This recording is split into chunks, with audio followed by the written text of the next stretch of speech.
News, दलित पीड़ित व शोषित जनतेचा खनखनीत आवाज। वीडियो में पेश किए गए विचार, इसमें शामिल लोगों की निजी राय है। हमारा चैनल इन विचारों का खंडन या समर्थन नहीं करता है, इसके लिए हमारा चैनल जिम्मेदार नहीं है। बिझनेस पार्टनर ज्याला तुम्हाला चांगल्या शब्दात, सोपी शब्दात अगदी सहज समजता येईल तर त्याला एक परिभाषा, एक शब्द आहे, ते म्हणजे दलाल। एकीकडे बावनकुळेंनी दलालाला उमेदवारी दिली कामठी नगराध्यक्ष पदावर, तर दुसरीकडे बहुजन रिपब्लिकन एकता मंचनी एका जमिनीला जोडलेला कार्यकर्ता, लोकांच्या सुखादुःखामध्ये नेहमी सहभागी होणारा आणि सातत्याने लोकांच्या सेवेमध्ये राहिलेला अजय कदम होता। जेव्हा मागच्या निवडणुकीमध्ये आम्ही पराभूत झालो, त्याचं कारण जर काही असेल तर अजय अग्रवाल जो आताचा उमेदवार होता, त्यांनी पूर्णपणे अजय कदम विरुद्ध काम केलेलं होतं आणि त्यामुळे आमचा पराभूत झाला। एकीकडे बावनकुळे साहेबांचा हा दलाल, आता दलाल म्हटलं तर भ्रष्टाचार येणारच आणि म्हणून गेल्या 5 वर्षामध्ये अजय अग्रवालच्या नेतृत्वामध्ये त्या ठिकाणी जो नगराध्यक्ष काम करत होता, फक्त म्हणण्याकरिता तो काँग्रेसचा होता, पण पूर्ण दलाली त्या नगर परिषद मध्ये अजय अग्रवाल यांनी केली। त्यामुळे हा लढा थेट जनतेमध्ये गेला आणि लोकांमध्ये, कामठी शहरामध्ये एक वातावरण असं तयार झालं की एकीकडे दलाल, भ्रष्टाचारी, प्रशासनाची जाण नसणारा एक व्यक्ती उभा आहे, दुसरीकडे प्रामाणिक कार्यकर्ता, लोकांच्या सुखादुःखामध्ये असणारा, सातत्याने लोकांच्या सेवेमध्ये असणारा अजय कदम आहे। तर या शहराचं निवडणूक अशी झाली की शहराने अजय कदमला प्राधान्य दिलं। अजय कदमची लहर कामठीमध्ये आहे आणि ही लहर अशा पद्धतीने चालली की आम्हाला ऑफिस सुद्धा उघडण्याची गरज नाही पडली। आम्ही एकही ऑफिस नगर परिषदच्या निवडणुकीमध्ये उघडलं नाही। तुम्हाला माहित आहे की आम्ही बरियमचं असल्यामुळे आमच्याकडे सध्या चिन्ह रजिस्टर्ड नसल्यामुळे आम्हाला फक्त 4 दिवस मिळाले प्रचाराला। आमचा सिम्बॉल हा इंडिपेंडेंट होता, त्यामुळे आम्हाला प्रचाराला फारसा वेळ नाही मिळाला। पण मी पहिल्यांदा असं बघितलंय, मी माझा जन्म कामठी झालाय, माझं जन्म कर्मभूमी कामठी आहे, पण अशा पद्धतीचं अजय कदमची जी लहर होती कामठी शहरात, म्हणजे कोणत्याही समाजामध्ये जा, मग ते आंबेडकरी समाजामध्ये जा, मुस्लिम बांधवांमध्ये जा, हिंदू बांधवांमध्ये जा, प्रत्येक जण म्हणत होता की एक कार्यकर्ता जो आमच्या सोबत राहतो, सुखादुःखामध्ये राहतो, त्या कार्यकर्त्याला आम्ही स्वतःहून निवडून देणार। आणि दुसरीकडे चंद्रशेखर बावनकुळेचा जो दलाल होता, त्याबद्दल प्रचंड नाराजी संपूर्ण कामठी शहरात होती, कारण अजय अग्रवालला कोणी बघितलंच नव्हतं। अजय अग्रवाल लोकांच्या सुखादुःखात कधी गेलेला नव्हता।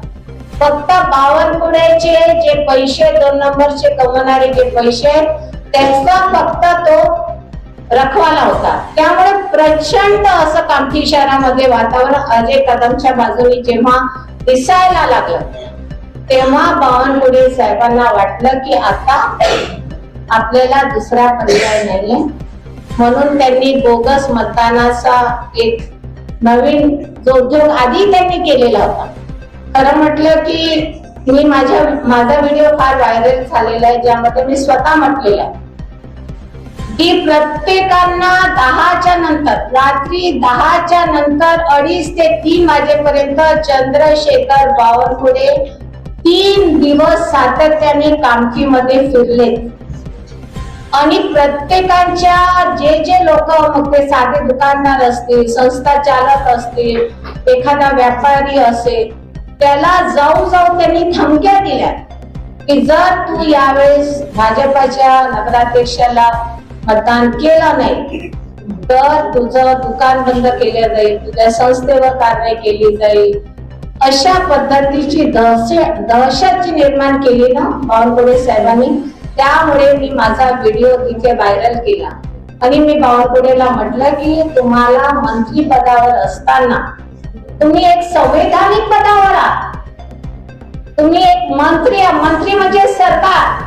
या भाजपाच्या सरकारमध्ये त्यांना माहीतच नाही की आपण काय आहोत, ते विसरून गेले की एक संविधानिक पदावर असणारा जो व्यक्ती असतो तो फार जबाबदार असतो, पण त्यांना ते विसर पडलं आणि नंतर असं झालं की त्यांनी जे बोगस मतदानाचा एक रॅकेट सुरू केलं।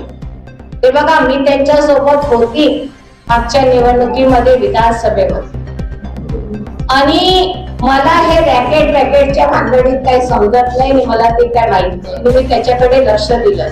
पण राहुल गांधी जेव्हा दिल्लीवरून म्हणत होते, राहुल गांधींनी जेव्हा हे वोट चोरीचा विषय जेव्हा आणला समोर, तर वोट चोरीचा विषय मला काही तेवढं लक्ष द्यायला वेळ नव्हतं, मी काही लक्ष दिलं नाही। पण राहुल गांधींनी जे म्हटलं की कामठी विधानसभेमध्ये वोट चोरी झाली, ते सिद्ध कामठी नगर परिषदच्या निवडणुकीमध्ये झालेलं आहे। ते सिद्ध झालेलं आहे की ज्या पद्धतीने बोगस वोटाचं या ठिकाणी थैमान माजवलं गेलं, मोठ्या प्रमाणामध्ये पैशाचं वाटप करण्यात आलं, गरीब लोकांना, झोपडपट्टीमध्ये राहणाऱ्या लोकांना आधार कार्ड मागायचं, हे 5,000 रुपये घे, हा आधार कार्ड तुझा दे आणि तुला आता मतदान करायचं नाही। जेव्हा तू मला बोट दाखवणार की तुझं मतदान नाही, तेव्हा हे तू आधार कार्ड। ही काय निवडणूक होऊ शकते? अशी काय निवडणूक होते?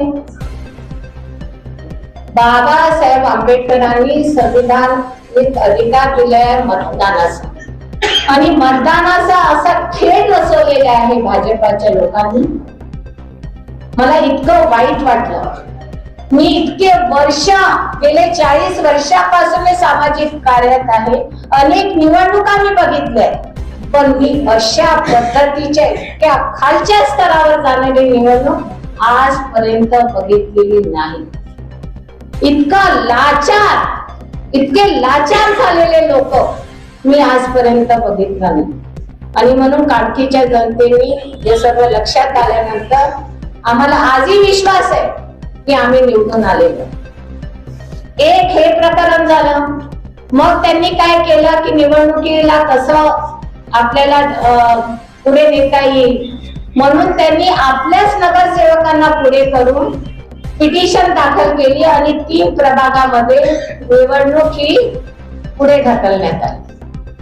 बरं, तिथपर्यंत ठीक होतं। त्या 3 प्रभागाच्या निवडणुका नंतर होती, मग तुम्हाला निवडणूक जर पुढे न्यायची होती तर सर्वच निवडणुका पुढे न्यायच्या होत्या, किंवा सर्व निवडणुका घेऊन त्या 3 प्रभागाचा निकाल थांबवता आलं असतं, पण ते केलं नाही। मग आता ते प्रभागाच्या 3 निवडणुका नंतर होणार। बरं, तिथपर्यंत ठीक होतं। आम्ही प्रचार करून आलो, मतदान करून आलो, तर आमच्या कानावर बातम्या येऊन राहिल्या की जी मतमोजणी आहे ती 3 तारखेला होणार होती, ती 31 तारखेला होईल। म्हणजे व्हॉट इज गोइंग ऑन? काय सुरू आहे? लोकशाहीची हत्या करून राहिले। डेमोक्रेटिक कंट्री मध्ये अशा पद्धतीने निवडणूक आयोगाला आपल्या हाताशी धरून ज्या पद्धतीने मनमानी सुरू आहे, त्याचा मी निषेध करते। आणि मला या ठिकाणी एवढंच सांगायचं आहे, आम्ही खूप सारी तयारी करून पेन ड्राईव्ह मध्ये सर्व तुम्हाला व्हिडिओ दाखवायला आणलेला आहे। ही जी घटना झाली ना मतदानाच्या दिवशी, आम्ही मतदानाच्या केंद्रामध्ये जात असताना एकही मतदान केंद्र असं नव्हतं की ज्या ठिकाणी तक्रार नसेल। काय केंद्रामध्ये फोन येत होते कि